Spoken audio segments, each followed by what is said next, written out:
If you live in a space where you share a wall with a neighbor, then you likely already have or will deal with some kind of issue as it relates to construction, noise, and or damage. In today's video, I'm going to offer some suggestions about how to approach these issues in order to keep the peace and live in harmony with those in close proximity.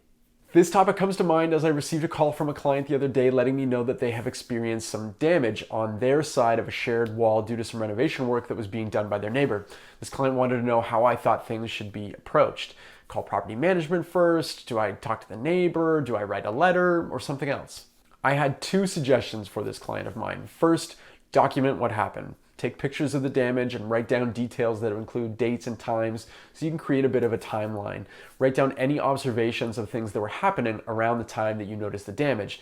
Things like contractors coming in and out of the neighbor's house, the sound of drills, hammers, things like that. It's important to have these details documented when things are fresh, but hopefully you will never need them.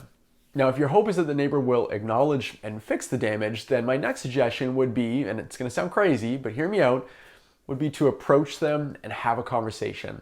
Not a letter, not an email, not a phone call. A calm, even-toned explanation in person of what you've experienced. You can even invite them in to see the damage if you like and if you're comfortable given the circumstances. By the way, this whole scenario would be one of many reasons why I think it's always good to have polite, civil relations with your neighbors. You just never know when you might need a neighbor to side with you on something. So hopefully that conversation with your neighbor goes well and they are on board with rectifying the issue.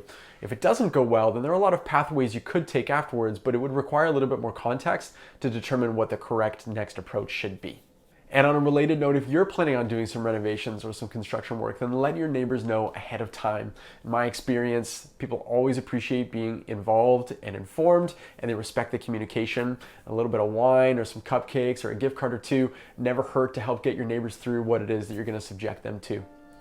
I'm Jamie Harnish, Toronto Real Estate Navigator with Bosley Real Estate. I want to thank you so much for your time. I appreciate you watching, and I hope to see you again. Take care.